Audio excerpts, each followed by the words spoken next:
Shalom, jumpa lagi dengan saya Rantian dari tim penyuluh Kanwil Kemenang Kecamatan Bukit Batu. Apa kabar saudara, bapak ibu yang ada di luar sana? Saya percaya sebelum kita mengakhiri sore hari ini, kita akan membaca kebenaran firman Tuhan. Karena firman Tuhan yang menguatkan dan meneguhkan iman kita. Khususnya dalam masa-masa sulit, masa-masa sukar, masa-masa COVID-19 ini, keadaan kita di sana sini serba sulit, serba susah. Mari sebelum kita mengakhiri hari ini, saya mengajak Bapak Ibu Saudara yang mungkin juga yang terbaring di rumah sakit atau dalam keadaan lemah, yang dalam keadaan sakit, kita belajar kebenaran firman Tuhan dari kitab Markus pasal 5 ayat 25. Adalah di situ seorang perempuan yang sudah 12 tahun lamanya menderita pendarahan. Alkitab mencatat dalam Markus 5 ayat 25 ini, ada seorang perempuan saudara yang sudah 12 tahun menderita pendarahan. Mungkin ada di antara saudara bapak ibu hari ini yang sudah sekian lama berdoa mencari Tuhan, berdoa memohon kesembuhan daripada Tuhan.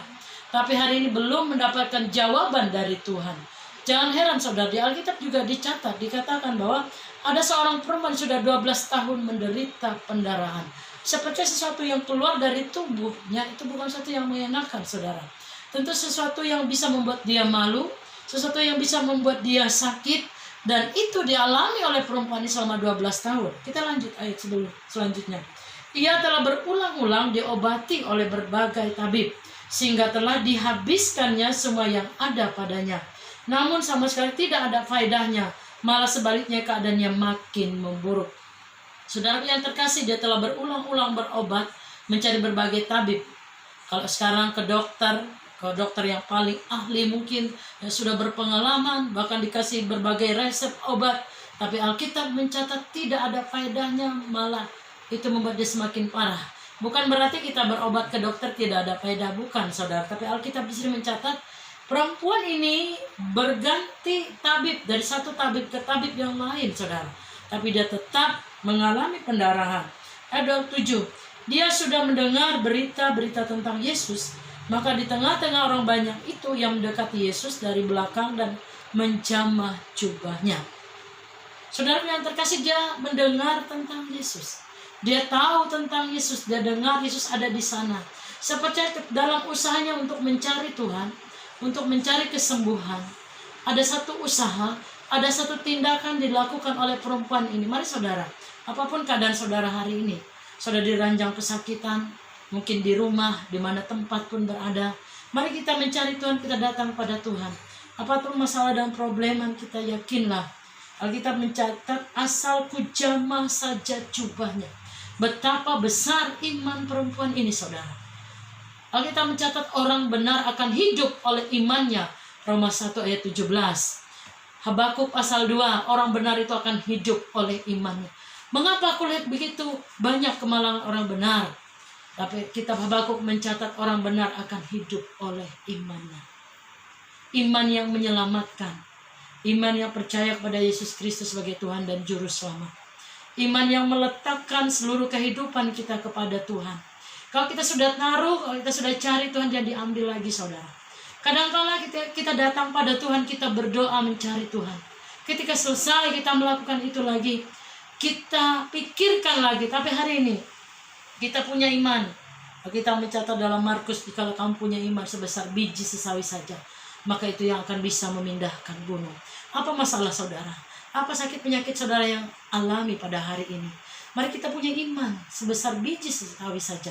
Itu mampu memindahkan gunung. Gunung berbicara tentang masalah. Gunung berbicara tentang kesulitan. Gunung-gunung berbicara tentang sakit penyakit. Gunung-gunung berbicara tentang halangan, tentang rintangan yang membuat kita tidak beriman, yang hampir-hampir membuat kita tidak percaya akan kedaulatan, kontrol, dan kendali Tuhan dalam kehidupan kita. Mari saudara, siapapun engkau hari ini, mari datang pada Tuhan seperti perempuan pendarahan ini. Sekalipun murid-muridnya menghalangi, tapi perempuan ini, dia datang, dia jamah jubah Yesus. Alkitab mencatat, Guru, tidak ada seorang pun. Kami tidak tahu guru siapa yang telah menjamah jubahmu. Kalau saudara baca ayat selanjutnya, perempuan itu datang tersungkur dan gemetar. Tuhan, aku yang menjamah jubahmu Tuhan. Karena aku percayanya dengan memegang jubahmu aku disembuhkan. Hari ini saudara, mungkin pengharapan kita sudah mulai pudar. Mungkin iman kita sudah mulai terkikis oleh permasalahan, oleh sakit penyakit, oleh keadaan. Tapi hari jangan biarkan semua itu terjadi saudara. Mari kita seperti perempuan ini yang datang kepada Tuhan. Tuhan, asal aku jumpa dengan Engkau, asal aku menemukan Engkau secara pribadi, cukuplah itu bagiku. Hari ini aku percaya Tuhan, sesuai dan waktu Engkau akan menyembuhkan aku, memulihkan aku. Mari saudara kita berdoa. Bapa, dalam nama Tuhan Yesus, terima kasih untuk kebenaran firman-Mu sore hari ini. Kami berdoa bagi saudara-saudara kami yang menyaksikan dari firman Tuhan pada sore hari ini ya Bapa. Mungkin dalam keadaan sakit, dalam keadaan lemah, kiranya Tuhan menjamah dan memulihkan mereka. Kami percaya dan meletakkan hidup kami ke dalam tangan-Mu ya Tuhan. Kami percaya ada kesembuhan di dalam nama Tuhan Yesus. Ada kelepasan di dalam nama Tuhan Yesus. Ketika kami datang, percaya dan meletakkan hidup kami ke dalam tangan-Mu. Terima kasih Bapa, berkati semua saudara kami yang telah mendengar dan menyaksikan ini. Terpujilah nama Bapa. Jadi dalam nama Tuhan Yesus Kristus, kami berdoa dan mengucap syukur. Haleluya. Amin. Salam sehat, tetap semangat. Tuhan Yesus berkati.